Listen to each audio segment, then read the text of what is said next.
I'm Midnight Agent Raw. And I'm Okame. We are the Super Media Bros podcast, and we are founding members of the OddPods Media network. This podcast is to be executed at 2915 Mongo Meantime. 24-hour love stories. Bastards of the universe. All that and more. Ready the spaceship. Actually, I was going to fly away on my bad CGI hoverboards here. Whee! Super Media Bros.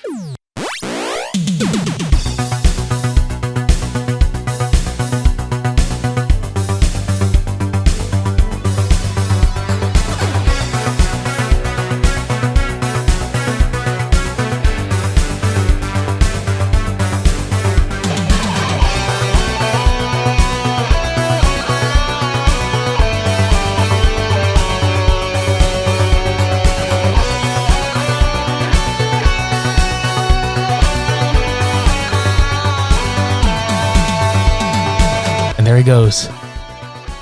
Oh my god. Well, shit. At least he didn't have to be tricked onto it with a gun. Unlike some blonde people. Ugh! Oh, you're back. Damn, that hurt. Well, shit. How was your flight? How was things? How are things? It was short because the budget was short. They didn't keep it in long enough. That's what she said. Welcome to episode 160 of the Super Media Bros podcast. I'm Midnight Agent Raw. I'm still in pain. Yeah, you are. That's a long drop. Yeah. Cult Cinema Showdown 67. Two space adventures that are kind of opposite. One goes to space, one comes from space, or just another world altogether. One's an innie, one's an outie. Oh, God damn it, it's true. This week it is Flash Gordon versus Masters of the Universe. Oh, Okay. yeah, no shit. That was a little late. No, it's never too late. Ever. But we will say this, before we even get into it, it's we already know this is going to be a difficult one to pick between because these movies are so much fun. And one's a canon film, so it's like, god damn, throw that in the mix. It's like, take the titles out. You have Composed with Queen or canon film. Fuck. Composed with Queen, Dolph Lundgren. I mean, what do you do? Well, you kick it off with Flash Gordon. Oh, yes. Throughout the whole film, like anybody that's seen this just knows that theme is just recurrent throughout, which there's nothing wrong with. The faint piano, just dun dun dun dun dun dun dun. And the whole fucking time. Starring Sam J. Jones, Timothy Dalton, Max von Sydow, and a shit ton of people from the fucking James Bond movies. Yeah, I mean, that was like the one thing that completely threw me was it felt like I was watching a James Bond film from back in the 80s, and clearly, I mean, we had James Bond himself in there, only for a couple of movies, but still, Timothy Dalton. Right. But there were so many more actors and actresses that were involved in the series. It's like, they were literally next door, and they came up to us like, hey, want to be in a sci-fi flick? Sure. Do you want to? I just finished a lot of these films. Yeah, let's do it. Fuck it. Now, the movie opens, for those of you that haven't fucking seen it, spoilers ahead, obviously. The movie opens on the Emperor Ming the Merciless, on the planet Mongo, who's just bored. So what do you do when you're bored? You fuck with other planets. It's got like a stupid little remote control, like, just blowing shit up. Why? If anybody ever watches these old sci-fi films, you ever look at the control panels for, I mean, it doesn't matter if it's the good guys or the bad guys. They look like those baby toys because it's so simple. When they push the button, it's like beep, beep, boop, beep. Like it makes like these infant sounds and shit. I'm like, they're so advanced in technology, but they're childlike. Right. And you just hear beep, beep, doop because he's blowing shit up. And yeah, he causes an earthquake. He causes a freaking volcano to erupt. He causes a hurricane, which triggered. Yeah. And I'm sitting there thinking, this must be really how it happens. What was the one that we were laughing the most at? It was like the sleet, but it was like heat. It was hot hail. Hot hail, that's it. I almost said heat sleet, which would have been pretty fucking funny. Heat sleet. Heat sleet, hot hail. That should be a thing now. What, heat sleet? Yeah, that should be like a rocker band name. Heat sleet. We're cool and hot. We're heat sleet all the way from the planet Mongo. Mongo meantime. Play it. But yeah, he literally just fucks with Earth because he's just like, why not? I'm bored, like he said. Yeah, just causing natural disasters. And then of all the fucking people that we get as a hero, a fucking New York Jets football quarterback. Flash Gordon. Yep. Now, here's the thing. If you go all the way back to our Halloween 3 episode, and probably a few other episodes we've recorded since then, there's almost a weird trope in some of these movies where the main character or characters meet with each other and they only just fucking meet, but they're so in love like they've been together for years. Because we get Dale Arden, who is a Travel agent, right? Flying on this plane the exact same time that Flash is, and it's just for some odd reason that's what started it all. Was like they're on the plane, instant love. Because there was one line in here, it sounded so fucking like awkward. Oh, please keep talking to me. Like she even said it more exasperated. It's like, oh, please talk to me. This whole airplane scene makes me laugh though, because they're on there, okay, and the Flash goes to talk to the pilots for some fucking reason. It was the turbulence. That's right. Yeah, the turbulence, because the meteorite hit. Hot hail. Yeah, the hot hail hits the cockpit. Hot hail cock. Hail the cock. Right. And they're losing control, and he sticks his head into the fucking cab or whatever, and one of the pilots is like, hey, will you sign this for my kid? It's a People magazine or some shit with him on the front cover. Sure, what's his name? Buzz. And the first thought that came to my mind was him just like sitting there fucking signing this for his kid. Buzz off, Flash Gordon. That's it. And then writes, Ah. But yeah, so the pilots get fucking yeeted out of the cockpit because Ming just kind of appears and then there's a flash of light and they're just gone. Yeah, his fugly face just pops up and sucks the pilots out of the cockpit. He sucks the cockpit. Yeah. And then it takes both Flash and Dale to fly the plane. I'm quoting that very heavily. Yeah, because I think it's briefly mentioned that he's been taking like flying lessons or some shit. Which apparently didn't include landing, so that's going to be an interesting little tribulation there. They'd be super fucked. But on the other side of the story, we have Dr. Zarkov and his assistant, which I don't fucking know his name. Dr. Suckoff. Yeah. Munson, that's right. Because there's this news article going on, because they're at their laboratory, and there's this news article about how Dr. Zarkov was dismissed by NASA for these wild claims about being attacked by some supernatural being or unearthly being or whatnot. And Zarkov's like, I was right the entire time, and here's the proof. So it's like that conspiracy theorist kind of thing. Yeah, even doesn't even have the yarn and string behind him, but it all connects. But Zarkov is like, no, we have to fight this. We have to save Earth. So he tries to convince Munson to get on this pod, this rocket pod. And Munson's like, fuck no. So what does Zarkov do? He pulls a gun. He's like, either you get on there and die for your planet, or I kill you on the spot. And he's like, what's the difference? Right, because yeah, that's just the way to get anybody to do what you want to do. Just fucking pull a gun on him and be like, yeah, you do this or this. And I'm not serious. Like, you don't fucking do that for real. No. But as soon as Munson leaves, he comes right back in, and Zarkov's like, you came back. Yeah, you're back. No, because there's a fucking airplane coming straight into the building. Yeah, because that's where Flash and Dale land the plane, right in the middle of his goddamn like outdoor lab. I don't even know where the fuck this lab is. It's just out somewhere. And we don't even know where this is. Yeah, we can't even make a joke about like somewhere in wherever. Yeah, I couldn't even say New York just because he's flying. Obviously flying to a game. To whatever. Somewhere in the desert. Yeah, exactly. It was a desert. Yeah. But yeah, so I think Munson gets killed. He runs away. He runs away. One of the two. It doesn't fucking matter because he's not important. Right. What's important is Zarkov convinces Dale and Flash to find a phone inside the pod. That's where the phone is. You need to use a phone. Phone's right in there. And he traps them in the pod, and he's trying to explain to them, this is what you need to do. We got to save our planet because these beings are attacking it. That's why they have the weird weather patterns and shit. Yeah, somehow he just knows that this is a thing. Mm-hmm. But again, all the conspiracy theories, you're like, okay, this guy must know what the fuck he's talking about somehow. NASA don't know shit. They didn't dismiss me for that. They just don't like my theories. But he forces them at gunpoint too, so like he can quote convinces them to get on the fucking rocket. But Flash fucks up though, because he throws his fucking head into the button to like start the ignition, and they literally take off, and Zarkov's like, strap in. Yeah, for God's sake, strap yourselves down. Push the red pedal. Okay. But they take off, they fly their penis rocket up into space. It really does look like a dick. And I think this whole sequence is really cool because they fly into it's basically like a interdimensional portal. It looks like a black hole, but it's like tie-dye. And like, the oil like on water or certain like chemicals, and it makes it like disperse and change colors and have these patterns. That's pretty much what it was. Like a kaleidoscope of like just liquid shit. Yeah, it was just trippy as fuck. And they're flying literally through it. And on the other end on Mongo, they're picking up the signal of the rocket and they're like, bring him safely in. Like there's just no reason behind it. Just bring him in. And they literally just land on Mongo. They're captured by Ming's minions. They're minions. The Mingians. Yeah. Yeah. But dude, I swear to God, like in this same sequence when they're walking up to him, because the fucker, like, he fucking comes out at the top of this staircase that just opens up. I don't know if it was like a curtain or just some doors that open up.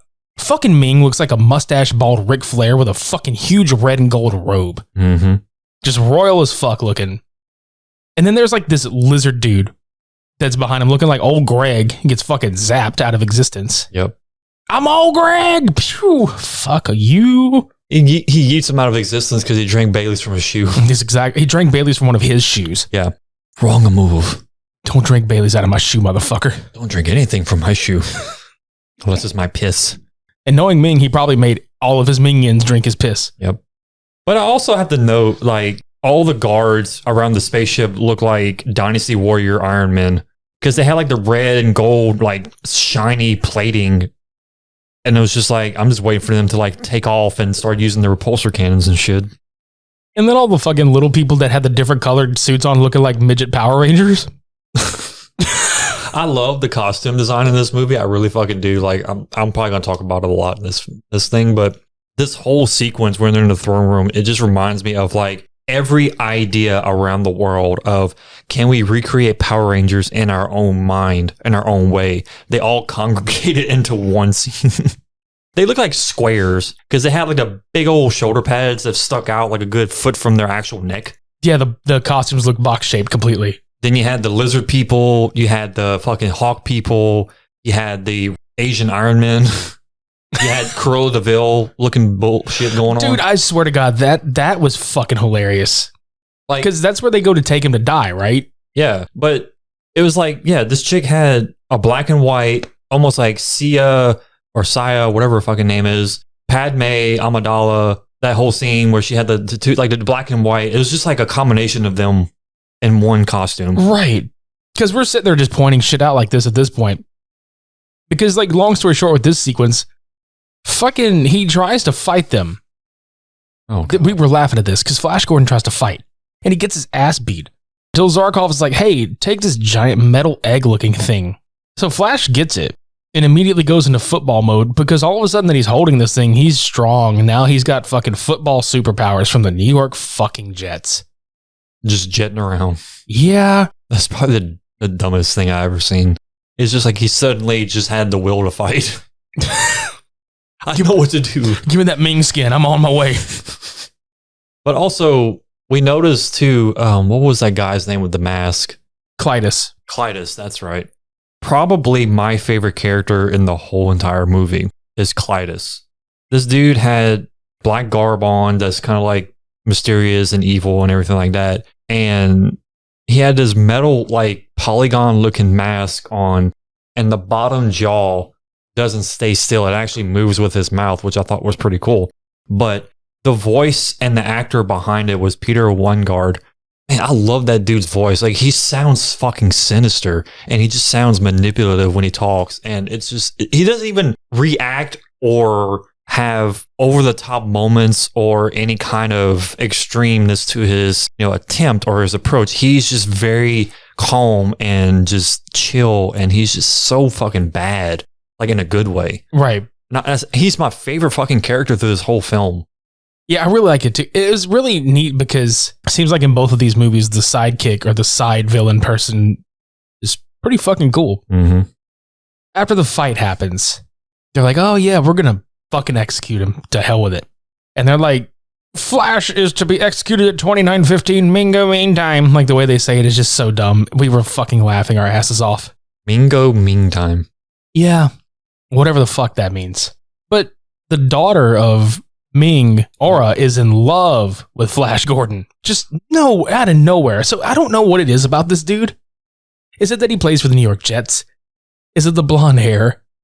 The fair hair. The fair hair, yeah.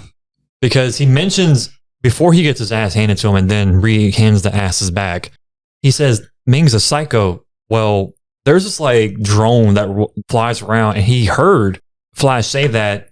And he's like, who said that? The fair-haired man. Like, that's how you describe people? Oh, who said that?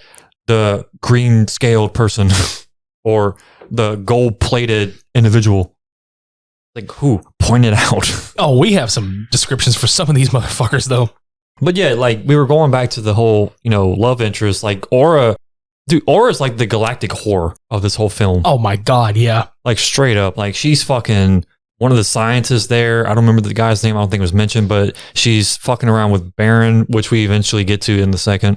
Well, actually, no, we get introduced to him before all that happened because it was Baron and Voltan and their two clans coming in to offer gifts for Ming. Right. And basically in exchange for him not fucking with him. Yeah, and Baron is actually Timothy Dalton's character, and Voltan, funny fact, Voltan's character, the guy who plays him, was Boss Nass from episode 1. And yes. Once you hear him talk, it's like, oh my God, it is him, which I thought was pretty cool. Right. But yeah, so anyway, back to what I was saying, Aura's a whore. Hora? Yeah, Hora. Yeah. And she's just fascinated with Flash. So much so, when they take him to the fucking prison cell, because they're going to take him to this prison chamber to gas him. It's just this green gas or whatever. Which is like foreshadowing. Right, but all the while they're bringing him there, I was laughing my fucking ass off because there's these dudes in red robes that look like the Shy Guys from Mario. Oh my God. And then there's these people that are in fucking, like, because he's in this like prison cell getting tortured and shit, or like getting fucked with basically. And there's these people that look like they're wearing like snake/lizard pieces on their heads and their faces are sticking through the mouth and they look like Yoshi. And then the little people are like Goombas. Yeah. This is like the Mario movie that was done right. Yeah, it's like a secret. It's like an underground secret Mario movie that just gets called Flash Gordon. Even before Mario came out, this was like the premise for it. It's like a blonde-haired Mario, right? So yeah, like getting to the execution chamber, he fucking dies, and Aura has the surgeon come revive Flash out of his fucking casket. That they like, the nice casket, nice tombstone, everything with a freaking mirror inside, so he can watch himself to death. He's like, oh. Watch himself die. Yeah. But yeah, so she revives him, or she has the scientist revive him or whatever the fuck. And she's like, I like you. Let's go. So they're escaping.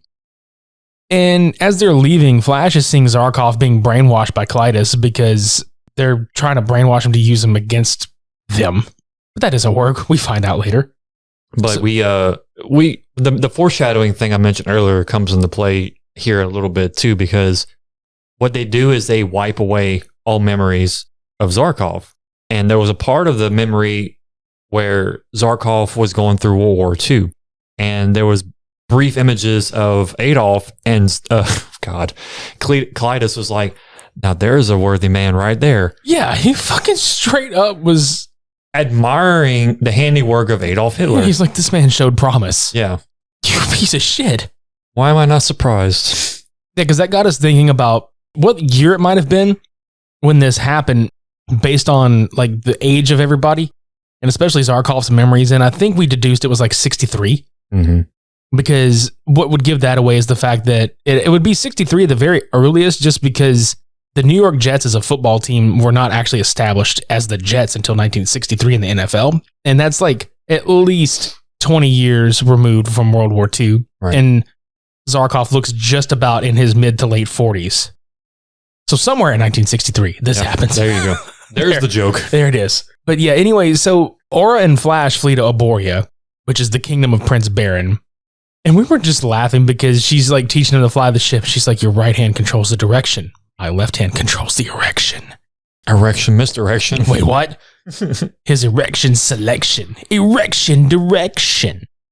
Yeah, this chick is literally trying to get as much out of him in her as possible. She's trying to milk every bit of it.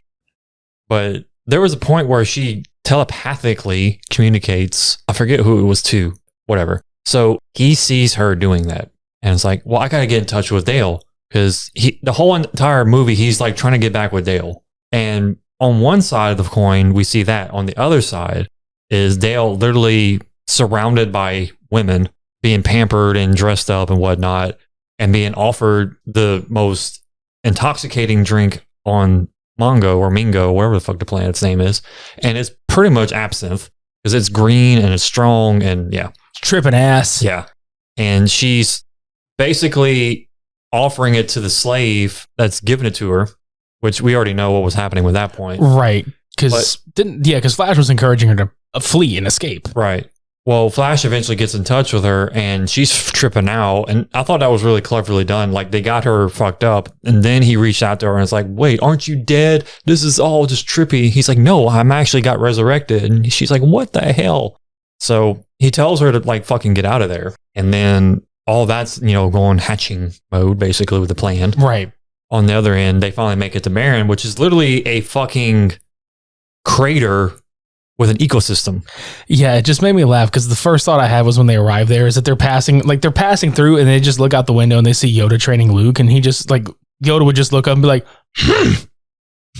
the fuck? Gordon it is. Yeah. Fuck is this doing here? Trained you already, I did. He just like completely leaves Luke behind and just chases after. Like, I want to know what the fuck this is. And Luke's like, Master Yoda. And he shows more promise. Exactly. You failure, you are. But yeah, we get introduced to the Peter Pan regimen. That is Baron's clan. Jesus Christ, that dude straight up leotard and everything look just like fucking Peter Pan. It's like some dude that is supposedly, what did he say? He's like, oh yeah, I'm ready to become a man. And he's got to like, go through his ritual. Sticking a hand in the glory hole. Yeah, the big giant fucking wood glory hole of this tree. Which apparently is like a rite of passage. If they don't get bit by this entity inside, then they're ready to move on. If they get bit, they pretty much die. Right. Can we talk about, because I forgot about this shit. Can we fucking talk about Dale taking those fucking Shy Guy looking fuckers out with like precision accuracy? Like out of nowhere. Like fucking how did this bitch learn how to fight like that? Yeah, because she eventually switches costumes with the slave and makes it out. And she basically makes these stupid ass guards even like more stupid looking. Because she tells one walking by, he's like, hey, walks to the other side and he's like, shoots the shit out of, well, no, she does like these like fucking karate moves and shit or whatever. And then she grabs the gun and like goes fucking like secret agent bullshit, like gymnastics on these others. Right. Like she's just taking off running and just like it does is like a standing no hand cartwheel, like leap over and shoots the one dude and hits him with the butt of a gun. Like, what the fuck? You're not a travel agent. No, you're not. That's just a freaking side job for you. What are you really? A secret agent, not a travel agent. Secret travel agent. He got it wrong. Traveling secrets. What if she actually booked this flight secretly? Yeah. It's like, I knew I was coming here. Secret travel agent. He had no idea. Mm-hmm. This is all her fault. So after all this has happened, and we've gone to the Peter planet. Arborea. Yeah. There's a cutback to Zarkov being activated to hunt Dale down.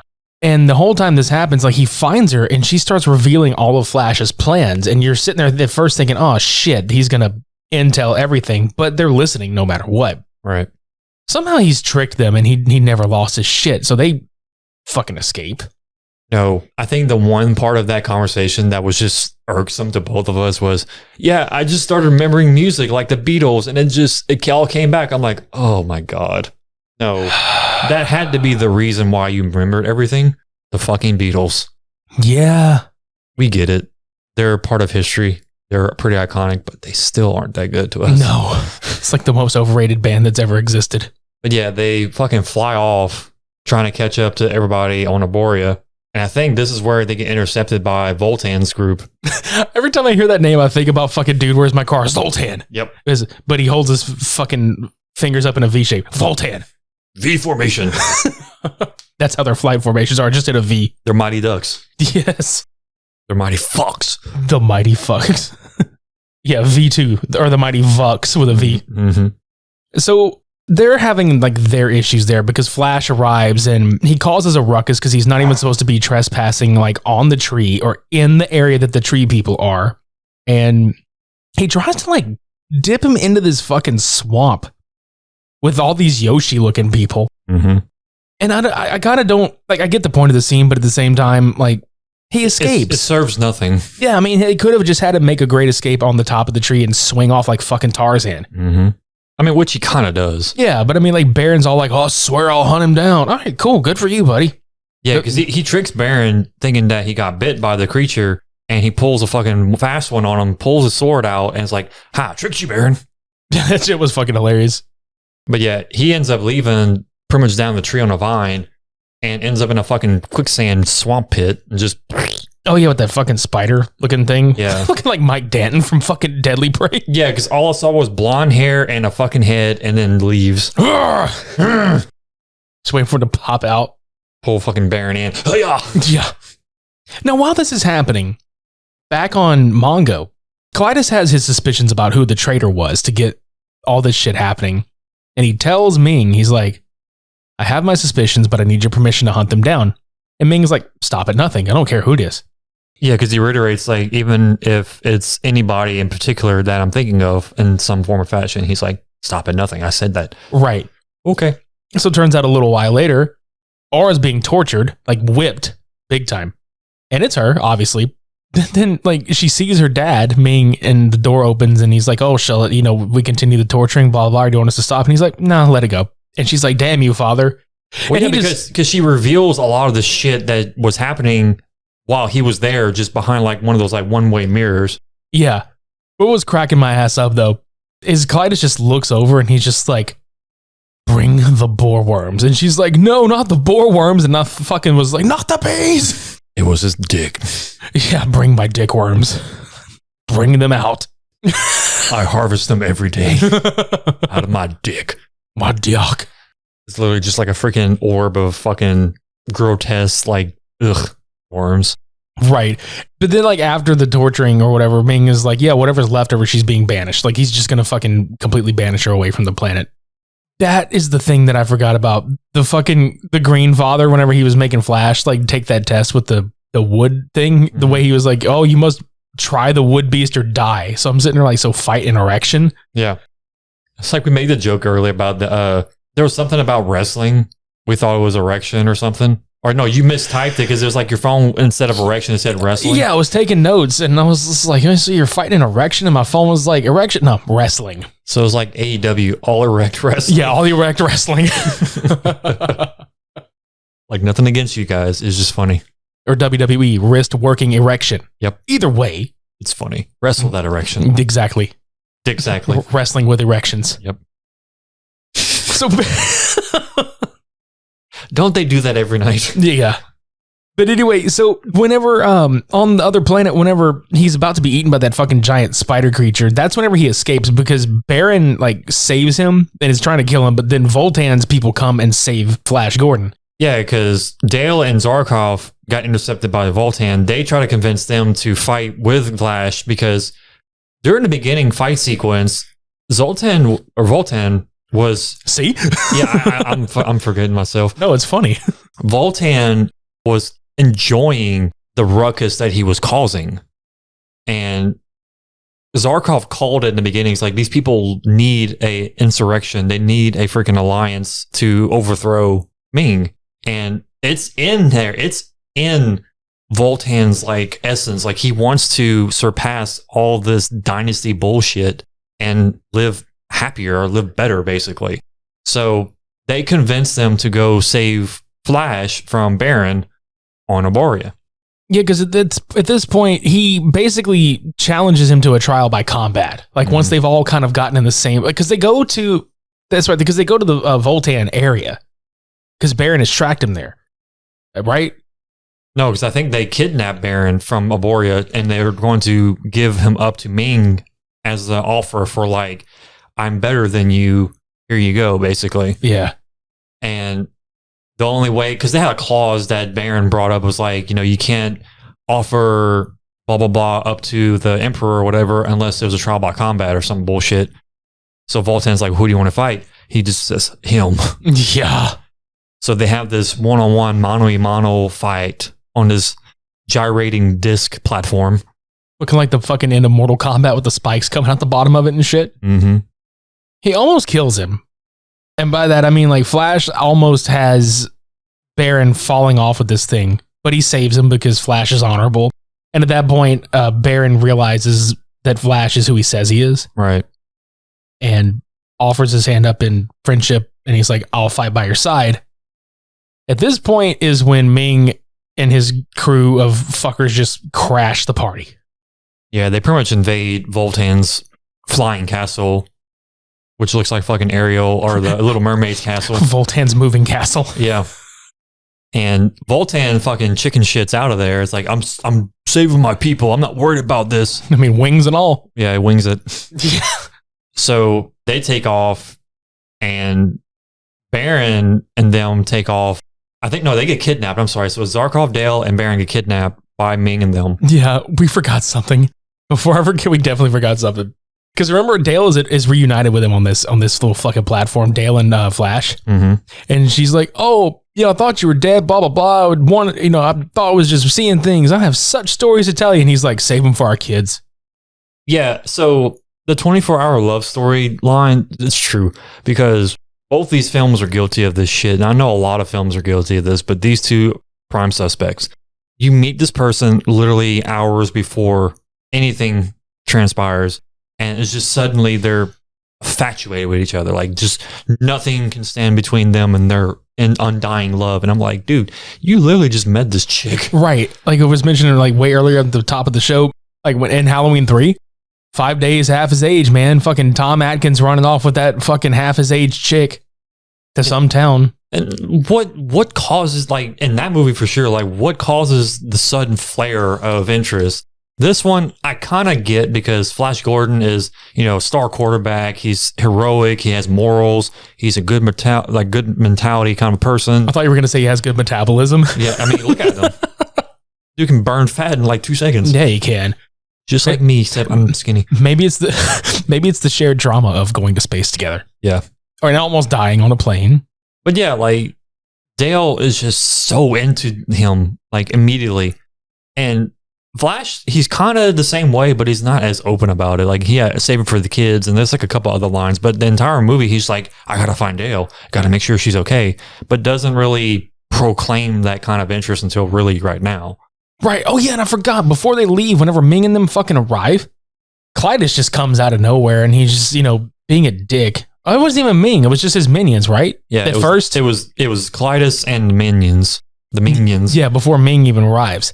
Flash Gordon gives him some kind of fucking arm drag takedown onto these spikes and impales him on the spikes. And Clytus just dies, bug-eyed and puking his whole tongue out of his mouth, pretty much. His eyeballs, too. Like, they just pop out, like, for no reason. He looked like that fucking Tex Avery. What was it? It was like a wolf or a dog. You know what Tex Avery cartoon I'm talking about? When he's like, his eyes bug out of his head. He's beating the fucking table with that hot chick. Yeah, because it was like in The Mask whenever he did that to Cameron Diaz. That's it. Yeah. That's what he looked like. But yeah, Ming comes in and just offers him, like, well, your planet's really doomed, so I can save it, but you have to basically swear allegiance to me, and I'll give you the planet Earth as your realm. And Flash is just not interested at all, thinks he's a fucking psycho. So Ming's just like, well, fuck you, you're dead. Takes off and blows the fucking castle to shit. And you see Flash somehow managing to escape, and he flies off on this scooter, like this air hoverboard scooter thing. Oh yeah, it looked like a goddamn piece of exercise equipment that he would have like at home or at the gym or something. Like, y'all remember in the Avengers when Loki was flying on the Chitauri little spaceship thing? That's pretty much what it was, except not as elaborate. Yeah, this was very it was like 2/3 of a jet ski. It really did fucking look like a jet ski. At this point in the movie, we get the ever so awesome Queen Flash Gordon track playing in the background just constantly. Yeah, I think it's like probably from here to the end of the movie, it's almost always playing somehow in some variation. Like, you get that subtle piano just in the background. Doom, doom, doom, doom, doom, doom, doom, doom. Flash. Ah! Yeah. And that's all it is. Yeah. Very little of the lyrics or anything like that. But it's him flying through space, and he's trying to get in touch with Voltan. Voltan's on Arborea. Yeah, because they realize they fucked up by leaving him behind. And he tells him, like, yeah, I made it. We need your help. And somehow he convinces Voltan to fly with him to overthrow Ming. And at this point, Dale is being held captive, and she's going to be married to Ming against her will. Well, they throw Aura's ass in prison. And Aura gets the shit kicked out of her by Dale until she convinces her that she's changed. And then all of a sudden she's like, hey, give this poison to Ming because he likes to drink a power potion before making love. So give him this poison, which we never see that come to fruition, but it's still kind of funny. Mm-hmm. But Flash basically makes his way to the base with the Voltan army, and Ming's assault ship gets ambushed because they're like hiding behind these giant fucking clouds or whatever. And like Voltan, like the leader Voltan, the way he says dive, every time he sends a wave of these people at them, dive. Just makes him think like, oh, he's making them die. He sounds like Vince McMahon. You're die. Dive. But yeah, they pretty much stormed this airship, and I don't know why they think this is a good idea because they're literally shooting down so many Hawkmen as they progress down. But they eventually make it. They overthrow everybody inside, and they blow the ship up too. Well, they plan some of it. They plan to basically insert the ship into the palace of Ming because this is at the point where the marriage is happening. Because plot thing right here, Ming is marrying Dale because he finds her exquisite, like just most enchanting creature, blah blah blah, whatever. So he's like, "You're marrying me, no questions asked." So the idea was there's a force field around the palace and there's no way to surpass it. But they're going to fly that airship straight into the force field and just blow the shit, basically. Well, they get close to it. And in the background, while they're doing the whole marriage thing, which, by the way, I mentioned this watching this film, they had Queen play the Here Comes the Bride. Like the wedding procession, like and like air like guitar sound, and it was just so fucking cool. Yeah, fucking Brian May, dude. Yeah, like just awesome. But as that was playing, then it switched over to Flash and them. It was just like silence. It was like, okay, let's tense moment and everything like that. But they were trying to shoot the ship down from a distance, and what I don't understand is like they were doing the wedding and everything. You can clearly see the ship from where they were staying in the throne room, and as soon as the force field came down, which that was thanks to Baron and Zarkov, you see the ship clear as day. And I'm like, how the fuck does nobody see this massive fucking airship flying at them like Mach whatever speed? That's a giant dick heading straight for you. Mm-hmm. How do you not see this shit? So he flies this fucking thing. And I have to laugh because the area that he flies this ship into, there is a perfectly circular shaped opening for this ship's front end to fit into. Flies it straight through, impales Ming on the fucking point of this thing. Just to prove a point. Yeah, fucking prick. Ming is dying. His powers are going away because he's fucking dying. And basically, to make a long story short, Flash offers to spare his life if he stops the attack on Earth, which he refuses and tries to use that power ring on him, but it's failing. And then he aims the ring at himself and basically vaporizes himself with the power. I think he like puts himself in the ring, like his energy or his essence just becomes in the ring. Right. But I have to laugh because this is basically the end of the movie because before the Earth blows up, because that's a thing, the Earth is going to explode. And they've got so long to do it. This happens right before the counter reaches 0, and it doesn't happen. But the end is so fucking hilarious because it's like, you saved us. Have a nice day. Yeah. What? I thought that delivery was so fucking funny because that drone that I was talking about earlier was the one that delivered the message. It was like, oh, your Earth is saved. Have a nice day. But the funny thing is whenever he jumps at the camera and says, yeah, that was improvised because they did not know how to end the movie. Mm-hmm. So Sam Jones just did that. Yeah. It was just completely improvised. Yeah. But don't they eventually send them back? No, they don't. Never mind. They don't send them back. No, because they're discussing how to get back to Earth, and Zarkov doesn't know how they're going to get back. They're going to try. And Baron is like, oh, you guys can stay. And then Dale's like, I'm a New York girl. Okay. It makes no sense. She's like, this is too quiet for me. I'm like, really? Yeah, no shit. How is this quiet? You literally went like intergalactic, like Space Force on this shit. Yeah, and the end of the movie is the ring being picked up off the ground by a quote unseen person, but we fucking know it's Ming because he laughs as the credits roll. Mm-hmm. That's the end with a question mark. Like, no shit. It has a question mark in it. Yeah, because fun fact, both of these movies had sequels planned that never fucking happened. Never came off the ground. No. Hi, I'm Sam. I'm Richie. And I'm Little Matt. And here at the 500 Section Lounge, we have a few requirements. First, you've got to be able to talk about anything at all. Secondly, you need to be able to laugh, play games, and talk to some very interesting people. From sports radio personalities to reality television contest finalists and everything in between, we talk to them all. Yeah, it's all right here in the lounge. So be on the lookout for what we do next. And always be there to Grab a listen. Let's take a trip to Masters of the Universe. Goddamn, a 1987 film from Canon Films that I've got to point a couple of things out before we get into. So this movie was, I mean, obviously literally based on the toys or whatever. Mattel was kind of struggling at the time. So Menahem Golan was like, hey, we want to make this movie. We think it'll revitalize the toys. Like, you can sell toys based off the movie. It might revitalize everything. Cool. Mattel was to fund half of the film while Canon Films funded the other half of this movie. Fun fact, Canon Films never did put their other fucking half up. And so the director pretty much had to beg Mattel to put the rest of the fucking money up so he could complete this movie, because there's one point where there is like no lighting. And that's why, because they didn't have the fucking budget for the lighting. So they had to put 2 goddamn spotlights up for this final shot.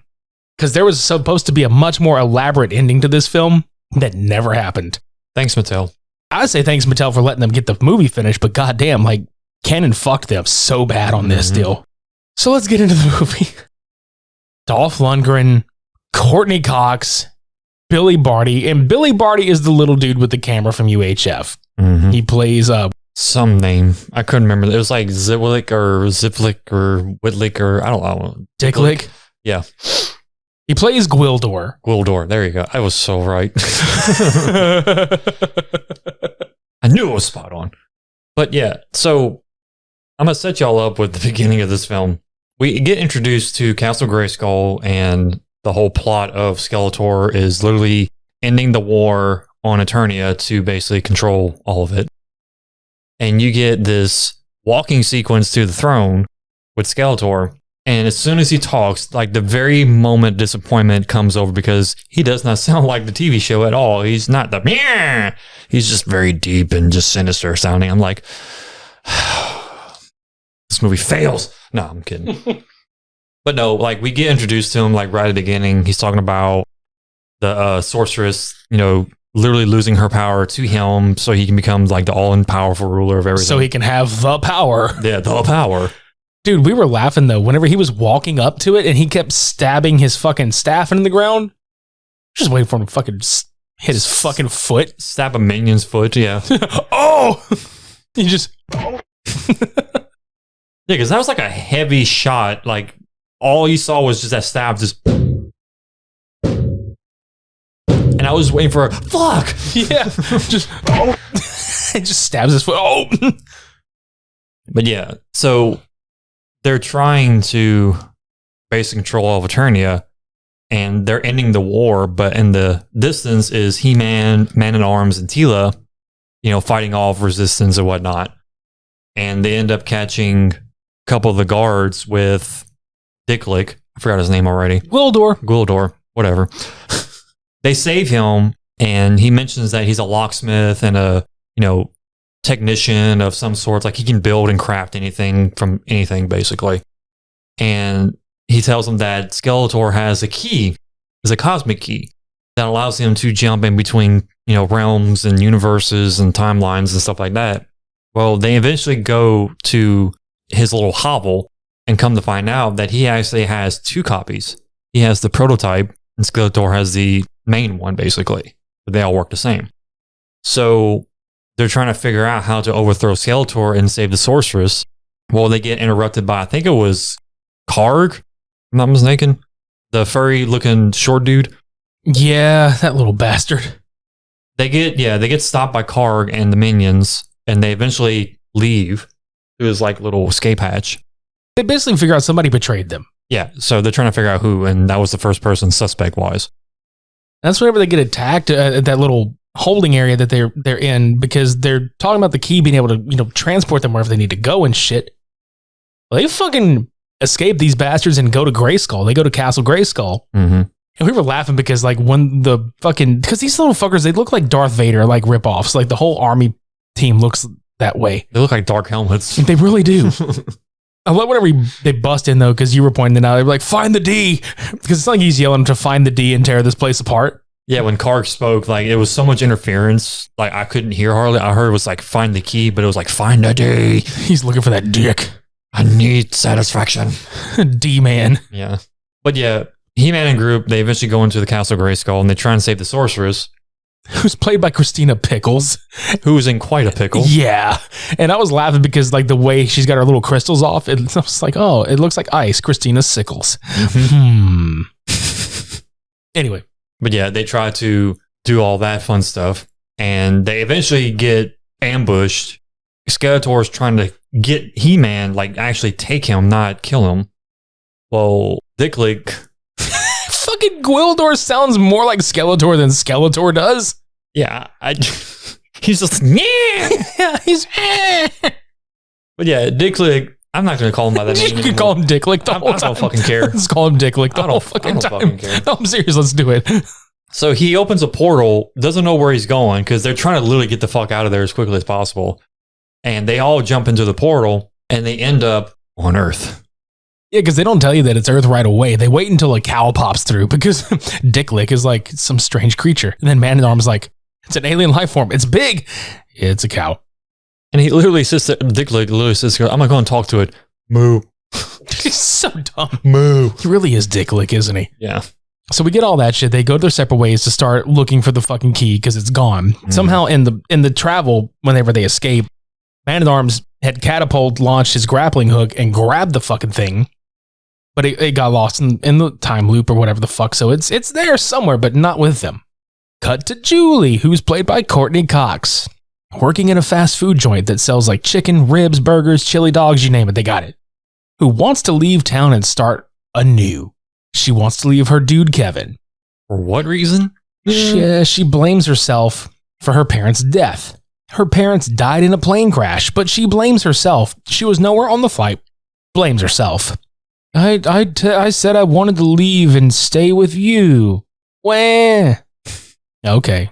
So He-Man and crew all go their separate ways, and He-Man and Teela, Man-at-Arms and Teela end up meeting each other at the restaurant, and they see Dicklick with a fucking grapple arm. Which, by the way, I forgot to mention that whenever they leave through the portal, the actual key that he had got dropped. And all you saw was a fucking grapple arm just coming through the portal, grabs it, and that's how it got lost, because it literally just flew into the portal by itself. Right. Well, he had the grappler, and there was a couple in a convertible, like, just making out. They weren't even worried about their fucking food in the back seat. Grapples the damn bucket of chicken and ribs and just yoinks it into his possession. So the three of them are eating, and they're like, what is this made of? It's so good. And it's like, oh, that's a rib bone. And Teela's like, this is from an animal? He's like, yeah, if you don't think about it, it doesn't matter. It's like, yeah, it does. Let's not forget Dicklick fucking chugging the cup of barbecue sauce. Yeah, he takes like a fucking shot like in a bar. Just he fucking slams the cup down and everything. Another round. Yeah, another round. It's JR's barbecue sauce. Shit. By God. As you take a shot. Exactly. So yeah, like this is the point where we figure out like Julie gives us like the whole reason I mentioned earlier about her parents and how she's all pissy and sad and emo or whatever the fuck. Because they go to the graveyard. Kevin picks her up from work in a hearse. He's a musician. I mean, from the inside, it looks like one. Yeah, I swear to God, it has to be a hearse.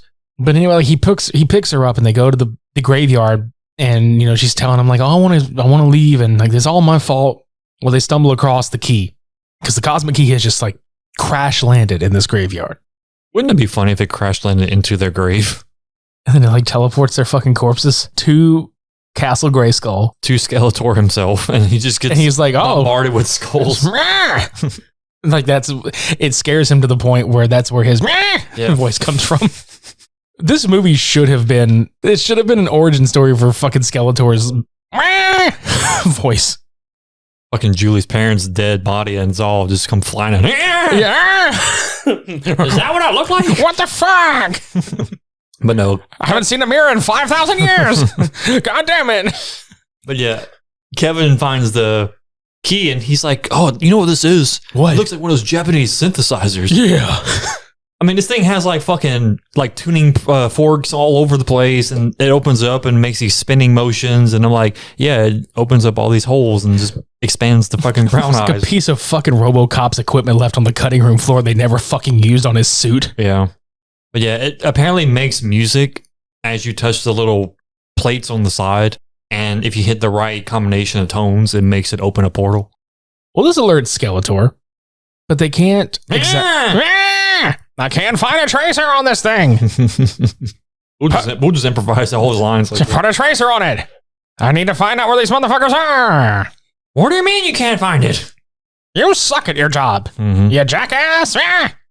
Not really, but he's basically like, oh, they'll use it again. And when they use it, we'll find them. So lo and behold, he's like, we're going to send an advanced troop out at the high school. Julie and Kevin amplify the key with a microphone because he's setting his band's music up, or his band's music equipment up to fucking play some kind of graduation ceremony or prom or whatever the fuck it is. I think it was prom. It don't matter. None of this matters. So that sounds it off, and then Evil Lyn locks onto the source and decides to put the team of Blade, Sauron, Beastman, and Karg together as a mercenary team. Well, they fucking go to the high school when Julie is alone because Kevin's like, I'm going to take this piece to my friend Charlie. He might know what it is. Dude, these motherfuckers wreck the shit out of this high school gymnasium.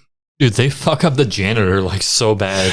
You don't remember they fucking pie face his ass? Yeah, like he comes out the fucking closet, the janitor's closet, and he's like, what the fuck? And then Beastman just bitch slaps the shit out of him. I think my favorite part of this scene, no bullshit, was they have like back in the 80s, like whenever they would have like the really pretty shit on the stage with the banners and shit, they have like all that, like the string silver tinsel and stuff.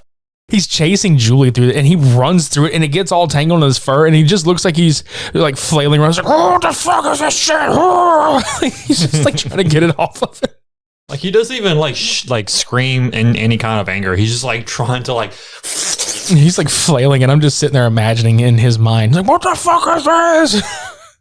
This damn shit's getting in my fur. It's like he walks around with like little tassels and shit.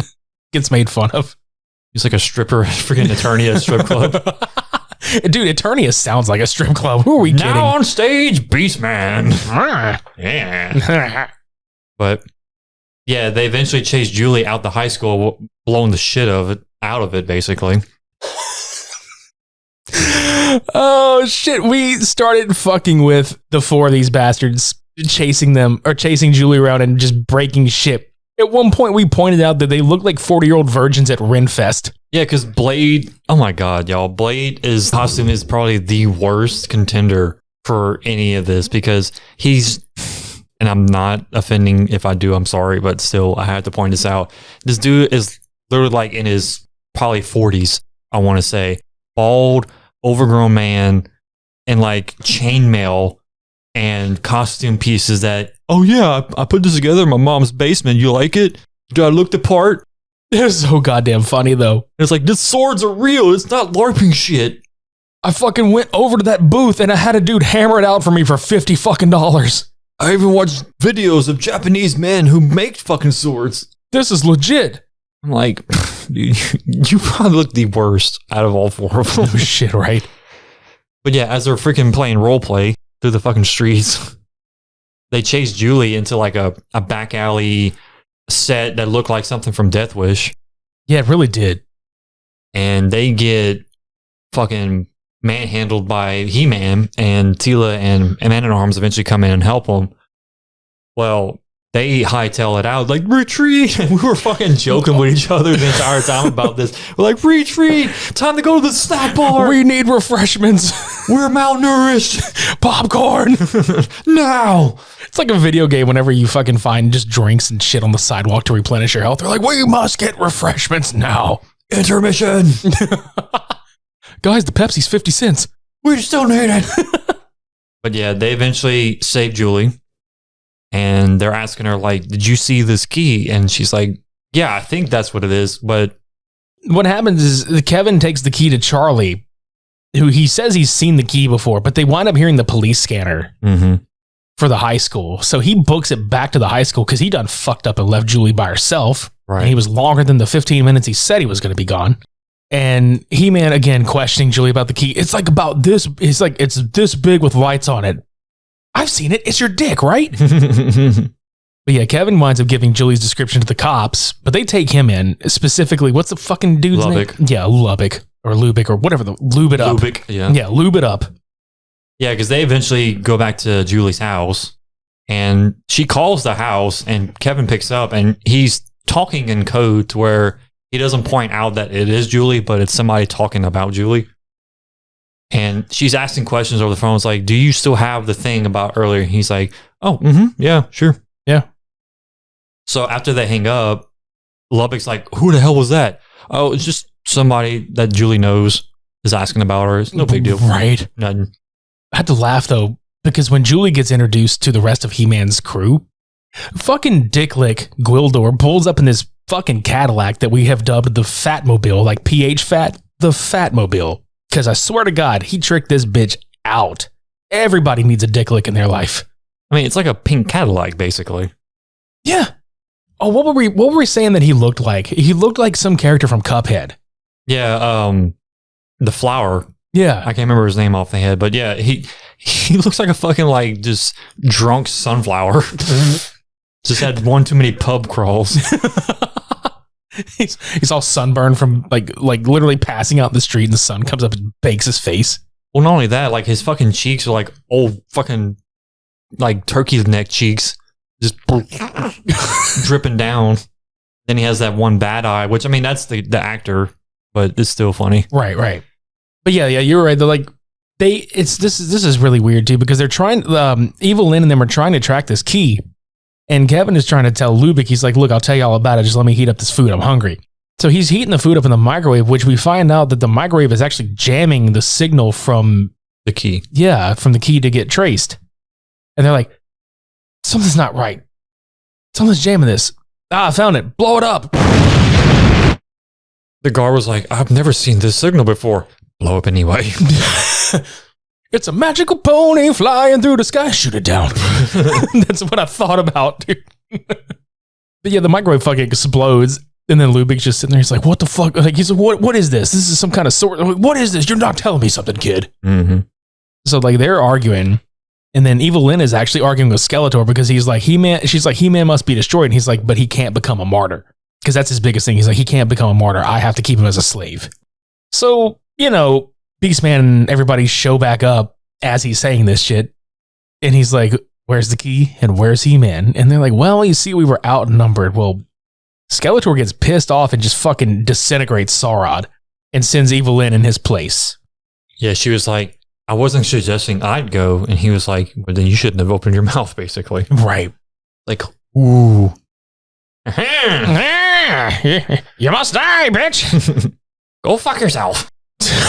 Go explode yourself. That was another thing, too, we got to talk about. The fact that there was some weird, like, pornographic dynamic between Skeletor and Evil Lynn. Yeah. There was a quote that he made about, you won't be alone for much longer. And I'm like, what does that fucking mean? Like, That's exactly what you think it means. Are you trying to, like, give your bone to her? But there was even a sequence right before the group comes back that she was literally within inches of his face, and he was kind of like caressing her face and stuff, like talking to her about everything. And I'm like, dude, if y'all want to fuck each other, just do it. Just do it right now. So I think there was something going on there. Yeah. Well, Lupic winds up confiscating the damn key because he just doesn't believe any of the shit that's happening. Mm-hmm. And he leaves Kevin by himself. Well, no sooner than he fucking leaves, here come Beastman and the fucking Wreck-It crew, kicks the fucking door in, and Beastman just straight up WWE's his ass through a fucking table. Like, by God, he breaks that shit. You guys out there know that video with the SWAT team that jumps in that house and just starts like blowing shit up and like throwing the fucking picture on the wall and stuff like that? It's literally that, but in He-Man universe. Right. It's like, FBI, open up. Jesus fuck, dude. Yeah, Beastman just rolls in there like a goddamn wrecking crew and by himself just fucks shit up. Well, they wind up sticking the collar of the collar of Aldrabar? Yeah. Around his neck, basically make him tell the truth or tell everything he knows. And he pretty much gives away everything he knows about the key and shit. Well, then they leave, and then He-Man comes along and they release him. Which you pointed something out about, if they had found the key, like if Beastman and them had found the fucking key, why would they even bother to take He-Man? Which obviously Skeletor wants to take him, but like you said, if they would just like abandon his ass on planet Earth, he would have no way back. Mm-hmm. Yeah, because fucking Dicklick doesn't have any technology to make that key again on Earth, not unless it takes him like a long fucking time to like find the actual parts that would make it work. But I mean, do you really think the resources of Eternia are similar to the ones on Earth? Like they're drastically different. Right. So it would either take way too long and He-Man would just probably perish, I would assume, because also another thing too, if he's too far away from the power source of Castle Grayskull, doesn't his power actually fade? Yeah. So like if he's away from it too long, like he wouldn't even last long to begin with. So like that's the thing I don't understand. Like I get it, like you said, Skeletor is a fucking egotistical prick, but they should have just like dropped him off and said fuck off, fuck off basically. Right. Here's the one part that really fucking cracked me up when they find Kevin. And he's like, this is Skeletor's doing. He-Man's like, this is Skeletor's doing. We got to get this thing off of him. So they get it off of him, and he goes like into fight mode because he doesn't know any of these people. So he's just fighting whoever the fuck he doesn't know. And fucking Julie's like, she's like, stop, these are my friends. And he's like, a friend? Have you seen the people that came in here? They're not your friends. I am your friend. But this oily, muscle-clad man is not like them at all. No shit. Yeah, because that was funny. Whenever He-Man saved Julie the first time, like, she buried her face into his chest. All that baby oil and sweat, like, dude. I'm so distraught. Not anymore. Just, slip and slide. God. Dude, he probably, like, smells like Ben Gay and baby oil. Mm-hmm. So anyway, they take the Fatmobile to the mall, and there's this giant battle at Charlie's music shop, which really fucked with me because, both of us really, because all these beautiful instruments just got fucking destroyed. Yep. One thing being a drum kit that had the Eddie Van Halen bicycle paint design on it. Mm-hmm. Oh man, as soon as they busted through that window and that drum kit went down, I said, God damn it. They literally jump. They fucking did. Go ahead and jump. If they would have played that right there, I'd probably have laughed my ass off. I'm telling you, man, we should make that scene just with that in there, yeah. Let's fucking do it. Like as soon as they crash in that window, jump. But yeah, they fucking wreak havoc. And Evelyn is telling Beastman, okay, you keep your troops on standby and Karg and Blade follow her because they know He-Man is going to eventually come back for the key. So lo and behold, they do, and they're literally holding up the fucking music shop, and this is where all the fucking the explosions and stuff, all the instruments get messed up and blown up, and they have some really durable keyboards in there, I will say that, so that's a selling point for Charlie. Yeah, no shit, because I think one of them took a direct blast, and only like the bottom right corner of it caught on fire, and the rest of it was just fine. Yeah, it literally like it was standing still on the stand, and then it got hit, and it's like, boop, it just moved like an inch. Oh, you can just like pat that fire out. It'd still be good. It didn't even burn the keys. What's that black mark on the keys? Oh, that's just like the paint job. Yeah, it's a scratch. It's a scratch and dent cell. It's okay. Yeah, y'all know how you like your jeans all ripped up and acid wash? It's pretty much like the style it's for distressed. Instruments. Yeah, it's distressed. It's got that distressed look. Mm-hmm. I think what killed the both of us, though, was the fact that, granted, And I think anybody in this situation would fall for this fucking trick, but Julie falls for the trick that Evil Lynn has laid out where she appears as her mother. And she's like, Julie, we've been away doing some secret work. I need that key. Yeah, because Karg finds a picture of not only the family, but the news clip or the clipping of the accident. So I believe, just putting two and two together, he tells Evil Lynn, this is how we do it. So yeah, she pretty much disguises herself as the mom, tells her that stupid story, and she runs in, doesn't even say anything, and just grabs the fucking key and takes off. All while Dick Lick is holding a fucking revolver, like telling everybody to shut the fuck up. I'm doing this work. Because Lubick and Kevin are having out at each other because Tila gave the gun that Lubick had to Kevin and said, make sure that no one comes in this room. Well, Dick Lick grabs the gun and so he's like, this is absurd. I'm trying to do important work here. And he's just holding him like freaking gunpoint. Yeah. But yeah, she takes off with the damn key and they chase her. And yeah, like there's Evil Lynn just like, yeah, well, fuck you. I love the line though. Julie's like, that woman took the key. Bitch, you fucking handed it to her. Yeah, you were that dumb. Like you knew, you fucking knew that they were dead, and you believe that she came back. Right. Like probably watched the bodies get put in a grave. I'm assuming that happened since there were fucking graves. I realize they can just do it no matter what, if there is a body or not, but I would assume. But yeah, so they pretty much take off with the key and trap them in the alleyway, and they take off through the actual music shop, and Charlie walks in. He's like, oh, damn, my shop. I feel bad for him though, dude, because as much as that tore both of us up, I could only imagine coming back to the music store I opened being like, what the fuck happened? Yeah, Charlie reminded me of the dude from Troll 2. Oh my God! He probably came back and was like, well, which one of the assistant managers did the fucking go ahead on the doorbuster sale? I mean, literally. Like, yeah, exactly. Everything's at a discount now. 75% off. Yeah, no shit. Yeah, there's only 25% of everything left. What the fuck? That's a steal. Literally. If I buy like 5 of these parts, I can make a whole instrument. Y'all, this sale's fire. It's lit. It's lit, fam. So anyway, like Evil Lynn with the key summons Skeletor, who arrives on this giant floating like tank looking thing. It looks fucking imposing and badass. Yeah, because you get the Cobra like armrests on the sides, and it looks like Emperor Palpatine coming in because from a distance you see the hood and the white face and the Death Star window in the background, but it was a red like power source looking thing, and it was pretty cool. It was like a evil parade float. I would love to see that shit in some kind of parade. Macy's Day Parade. It's like everything's all these fucking balloons. The Macy's Day Parade. And here comes Skeletor. Turkey! So there's these people that are doing like this glider shit, right? He-Man fucking yoinks this one dude off of it and just gets on and chases this other one. But the guy is actually leading him to Skeletor because Skeletor by this point has basically taken everybody else hostage. And they shoot Julie in the leg with some kind of poisonous like electric thing. And we were laughing though. Like, there's like 6 people that are holding He-Man down, and this one guy just fucking biffs it right into him. He's like, "Oh, I got it, guys!" The best part of the movie. I'm sorry. Like everything else is cool, but this shit is fucking. I got it, guys.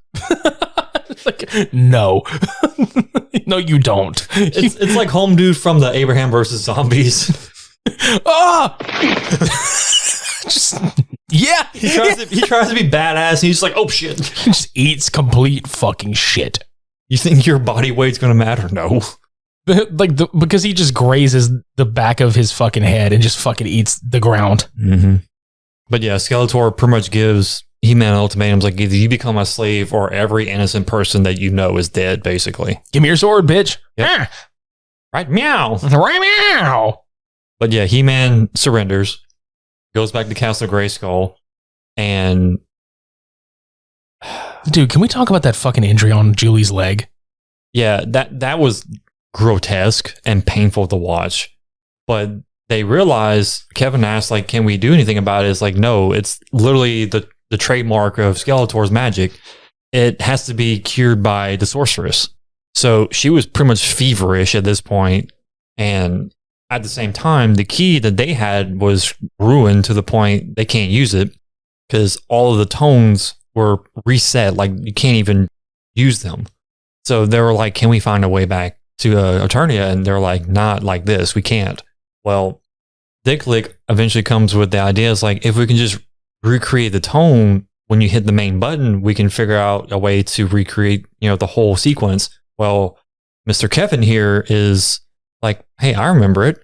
And he actually recalls everything. And he's like, Dicklick's just sitting there going, are you a song maker? You're like a master sword maker or song maker. It's like, no, there's a million of me out there. And he's like, no, there's just one of you, just like there's one of everybody else. And it's just like that heartfelt moment that we didn't get through any of these films until now. It's like, wow, powerful words. There you go, Dicklick. Good job. You actually have a heart. He's licking his dick. So yeah, the idea now is to gather as much parts to get this key to work. Yeah, because he starts asking everybody for different parts. They're like, I got that. I've got that. How if we just need something to play it on? And fucking Kevin's like, I'll get a keyboard from Charlie's. Dude, fucking how? They're all blown up. Maybe he's going to go get the refurbished one that just barely caught on fire. I mean, if you put, like I said, 5 parts of them together, you can make a whole keyboard. There you go. But we forgot to mention Lubbock's interaction with the army. Oh my God. Because he ends up getting a shotgun from Charlie because he had the behind the counter. He ends up interacting with most of the guards and he goes outside. My fucking God, dude, this scene was so funny. He goes behind a car and he's like, put your hands up. And he's trying to make an arrest. All 5 guards turn around and shoot the living shit out of the car he was hiding behind. And we're literally looking at it like he shouldn't have survived. No, because he was right on the passenger door and that car, like legit, like we just played, blew the fuck up. But no, he survives and comes up looking like a knockoff Bruce Willis from Die Hard. Trying to give that Bruce Willis look, and he looks like he's just got to take a shit really bad instead. Mm-hmm. So what he does is he goes back to the precinct. He calls in people to handle the situation. It's like, dude, there's like a fucking army of these weirdos out there like destroying shit. None of them believe him. They think he's just lunatic at this point. Right. So, like I said, on one point, Castle Grayskull, He-Man is very much being enslaved by Skeletor, and the Sorceress is looking like a freaking more pickled version of Pickles. Yeah, she looks like fucking shriveled up Zordon from the Power Rangers movie, dude. It's like, Alpha, beat me 5. Beat me 5 angsty teens with attitude. And it's the little Power Ranger ones from the fucking Flash Gordon movie. Mm-hmm. Ay, ay, ay, ay. But yeah, he ends up showing like the power is fading from her. You have nothing left. I have your sword. And Blade gets this energy whip and starts beating the shit out of fucking He-Man, which at the same time, Skeletor, he must be enjoying this like on a whole new level. Oh, yeah. Because he's gripping his staff and like literally just flinching like, oh yeah, do it again. Meow. Meow. No, he gets hit here. Yeah. And that's the origin of the laugh. Yeah. Yeah. And when he explodes, yeah. And then, like, as this shit is happening, right? Fucking Skeletor, like, is obviously getting erect from this, right? Because one of his minions is like, the moon reaches its apex, and so does Skeletor's dick. The great eye is opening. The brown eye is opening. But yeah, not the funny way. It was literally just this big hole behind the throne. Yeah, and it's like some glowing hemorrhoids just like power him up and shit. And then, like, because He-Man won't kneel. So after Skeletor gets powered up, he becomes this fucked up like Shao Kahn, Loki, and General Zod thing, and he's just yelling, kneel! And I'm like, dude. I just thought of something. What if he wasn't making him kneel? He was actually calling for like Neil Breen. Kneel! If I can't make you kneel with my power, I will get Neil Breen to make you kneel because it's so cringy. I am a god. No! Neil Breen, you must read the ancient text. No more books. Fucking throws this shit. No, that is not true. That is not true. He-Man can't take it no more. Like he doesn't recognize, like he knows Grace. He not Grace. He knows Skeletor, but he's changed his form. Yep. It's me. I'm Skeletor. No, that is not you. I can't believe you've done this. Can't believe you've done this. Can't believe you won't kneel for him, He-Man. Brain. Like he just yells brain instead of fucking Neil. So stupid, but I love it. Right. Well, meanwhile, back on Earth, Lubick almost fucks up the keyboard thing that the little group has got going because, he and Julia professed their love to each other. I guess she's not going anywhere after all. By a near-death experience. Right. But he almost fucks it up. But instead of fucking it up, he actually gets sucked in, and the entire group, including Lubick, travel to fucking Castle Grayskull. Along with half of a car and part of a brick wall. It looks like one of those busts, like an action figure bust that you can find where it's like the partial background and a piece of a prop. Mm-hmm. And he's just sitting there like, what the hell happened? Yeah. And every time Kevin is having to look at him and be like, this is for real, you fucking jackass. Like, get up and fight. Yep. Which he eventually does. He starts fucking pelting them with buckshots. Right, yeah. Nobody takes pot shots at Lubick. Nobody puts Baldy in the corner. In the coroner. Yeah. Like, by the time that this has happened, though, He-Man broke free and he's starting to beat the shit out of everybody. It's just a huge fucking battle. Evil Lynn is like, let's go. I'm out of here. She fucking gets everybody and fucking leaves. And like, you're really going to leave Skeletor? But yes, ma'am, let's go. Fucking leave. She knows his fate. And then I loved your reaction because like after like you waited so like hour and some change. The one quote through the whole entire like universe of He-Man, he finally pulls the damn sword out of the lock mechanism, I guess you can call it, and he just like, I have the power. And I was like, fucking thank you. Like it took you this long, but I guess the build up was meant for that. Yeah, and this is where we were talking about like the bad budget timing. A lot of the movie was not allowed to have any kind of like second unit pickup shots because of the budget. So they really had to get what they could while they could. And Dolph Lundgren actually did a lot of his own stunts in this movie because of that reason. This is the final fight where they're having their sword/staff battle, He-Man and Skeletor, but it's literally like two lights that are changing colors. Because the way that they tried to make it look is that like the power of the sword and the power of Skeletor pulled all the light out of the room. And it made the effects look kind of cool, but I mean, to know what was going on budget-wise. Yeah, like the ending of the movie was supposed to be that Skeletor dies falling over the altar and getting sucked into that black hole thing, but the budget would not allow for it. So they just fucking had him fall to his death down some fucking like spiraling hole. I want to point out too, like this movie seemed to pull a lot of tropes from the Star Wars trilogy. Yeah, it actually really did if you think about it. Because there was a lot of moments from Empire Strikes Back that kind of mingled in with this movie, and then that sequence reminded me of Return of the Jedi when the Emperor got thrown down that shaft. Yeah. So, and like I said earlier, the Emperor on the throne. I mean, it just felt like they were kind of using that as like ideas, I guess. But honestly, like no fucking shit right here. I like that battle sequence because it wasn't so corny that it wasn't interesting.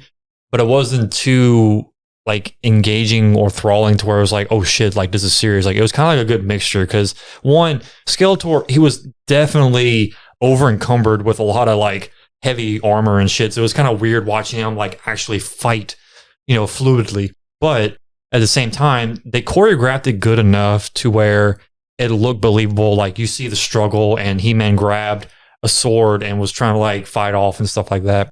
And then eventually he broke the staff, which pretty much disconnected all of the god power from Skeletor. And that's when Skeletor, pulled the one on and was like, oh, no, you will die. And like they started fighting again. I was like, man, this is actually pretty good. I actually enjoyed that fight sequence minus the shit from the lighting and stuff. Yeah. And that was more or less just some trivia stuff because to me, it didn't really take away from it too much. Mm-mm. I think for me, it was more or less just, it is sad that like the person didn't get, like the director, Gary Goddard, didn't get to finish like what he wanted to finish. Right. But, he made it watchable. He made it like, he made it what he could and it worked for what it was.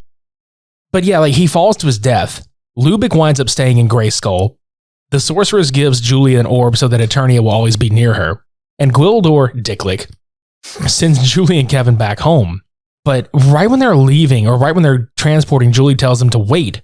And we already knew what the fucking wait was. She wanted to be sent back before her parents died. Yeah, because he mentioned earlier, it's like, I can take you back to any part of the past or present that you want. She was like, no, we just want to go back to our time, which eventually, like he said, brought him back to the time before they died, the parents.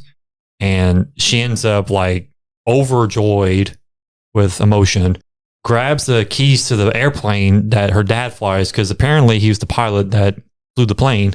And she was like, no, you can't leave. I want to go to the beach with y'all. You don't have to go to fuckface, whatever. Yeah, don't get on the plane. I have a really bad feeling about it, Dad. You probably got really drunk and crashed the fucking plane. Probably.